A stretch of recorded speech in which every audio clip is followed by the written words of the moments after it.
At first, Thailand's Prime Minister Yingluck Shinawatra may have been hoping that the weekend election would help resolve close to a decade of political turbulence.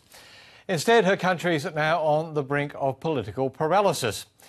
Demonstrators prevented millions of voters from casting ballots, many others stayed away.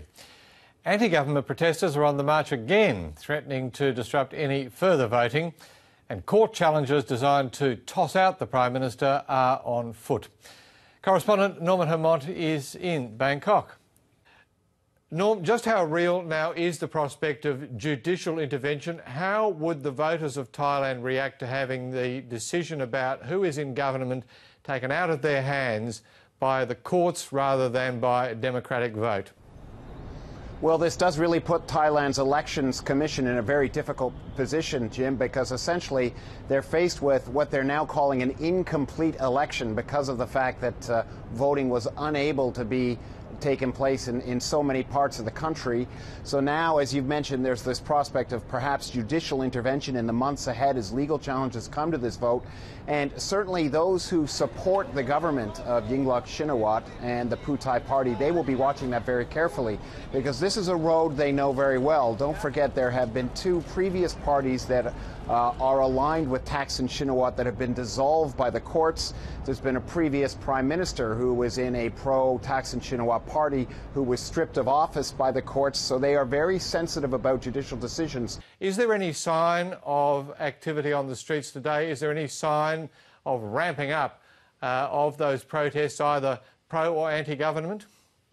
Well, there's no sign of ramping up, but the significant development today is that the anti-government protest leader, Suthep Thavisin, has said that the protests are going to continue. In fact, he led his supporters on a 14-kilometer march across Bangkok today. What happened was two of the big protest sites that have been in permanently encamped for the last 3 or 4 weeks in the city have now moved to a park in the center of the city, and there are also other protest sites that remain. So they are vowing that the fight is not over. They say they are going to stay on the streets, although numbers do appear to be down. Typically what happens is during the day there might only be a few hundred people at these sites and they grow at night, but there is a feeling that even though these crowds are smaller, there's no sign really that these protests are going to be going away anytime soon. And what about the pro-government supporters? Is there evidence that, as far as the government is concerned, that low-key is good and therefore that they may be discouraging them from returning to the streets, that it is not in the government's interest to have disruption and protest? Yeah, that's exactly right, Jim. In fact, over the weekend, people may have seen pictures of that rather serious shootout that took place in North Bangkok on the day before the vote.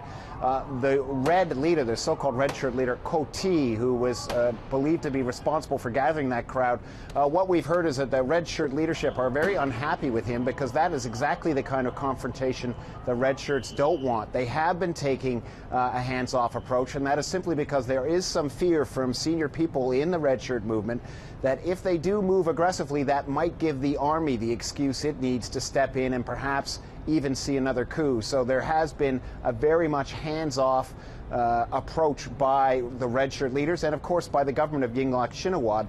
Whatever else this election was supposed to be, Yingluck Shinawatra wanted it to be a vote of confidence, a show of support for her and her government. The turnout has been disappointingly low, I would have thought, from the government's perspective. It's hardly a vote of confidence, is it? Well, it's hard to say, Jim. I mean, it is a very low turnout figure. We're seeing today something about 45% of voters who were able to vote, registered voters in the parts of Thailand where the election did take place. That's a very low number. It is really hard to cast this as a vote of confidence, although I suppose it's hard to see how any new government formed from this election could really have much of a sense of legitimacy when you consider those turnout numbers, and that is going to pose a problem for Yingluck Shinawatra as she moves forward. Correspondent Norman Hermont in Bangkok.